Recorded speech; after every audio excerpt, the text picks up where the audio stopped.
Zane C. Jacobo, and for today's video, we will going to play board games. And yeah, you heard it right. For our today's video, we will going to play 3 different board games. And we will going to discuss its brief history and basic rules. But before anything else, let me introduce to you my pro opponents. For Snake and Ladder, Laika and Blasty. For Chess, Casey Lynn. And for the Scrabble, Sister Agatha, Sister Teresa, and Casey Lynn. So what are you waiting for? Come on, let's begin.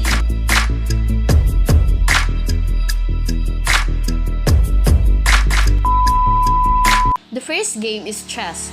The history of chess can be traced back nearly 1,500 years to its earliest known predecessor called Chaturanga in India. Its prehistory is a subject of speculation. Following the Arab invasion and the conquest of Persia, chess was taken up by the Muslim world and subsequently spread to southern Europe. Now let us tackle the basic rule of chess. To set up the chessboard, your pieces should be arranged into 2 rows. The back row should contain all your special pieces and the front row contain all your pawns. Pawns are the short pieces and that can only move forward. However, when you capture a piece with a pawn, the pawn moves diagonally. To organize the back row, rooks can only move vertically or horizontally, but they can move as many squares as they want. Then place the 2 knights beside the 2 rooks. The knights can only move in an L-shaped pattern where the long part of the L is 2 square and the short part is 1 square. Knights are the only pieces on the board that can jump other pieces. Then place the 2 bishops beside the knight. The bishop can only move diagonally but they can move as many squares as they want. Finally, place the king and queen. The queen should be placed on the left and the king should be placed on the right. The queen can move vertically, horizontally, or even diagonally. The king can move in any direction as well, but he can only move 1 square at a time. The goal in chess is to capture the opponent's king while protecting your own. The first player to capture the opponent's king wins the game. The second game is Snake and Ladder. The board game today called Snakes and Ladders was originated in ancient India, where it was known with the name Mukshapat or Mukshapatamu. According to some historians, the game was invented by Saint Gyandir in the 13th century AD. The game was used as part of moral instruction to children. In fact, the game Snakes and Ladder is a fun board game with 2 or more players, where players race to get in the end of the board first. To start the game, have each player place the tokens on the starting square on the board.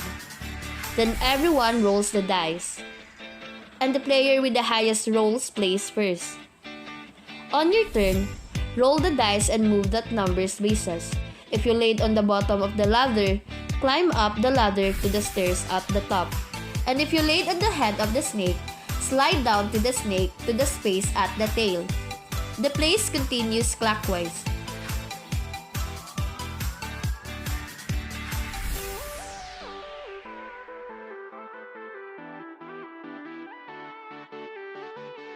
Until one player reaches the last square on the board. A player reaches the last square on the board is the winner. And that ends the game. And the last game is Scrabble. It is a board and tile game in which 2 to 4 players compete in forming words, with letter tiles on a 225 square board. Words spelled out by letters on the tiles interlock like words in a crossword puzzle.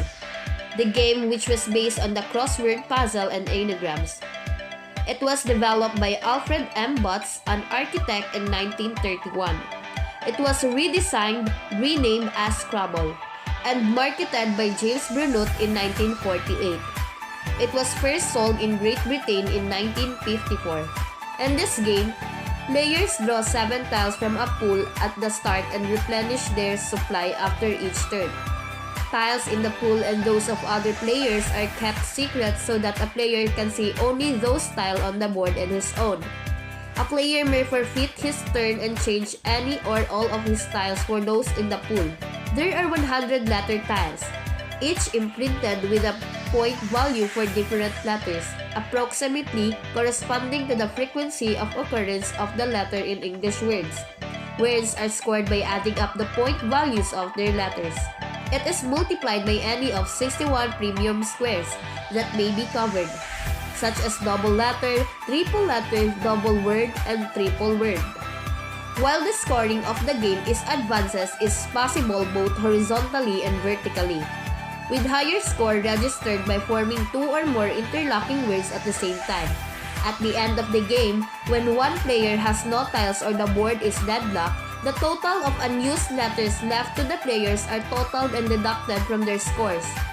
And the player who has scored the greatest number of points is the winner.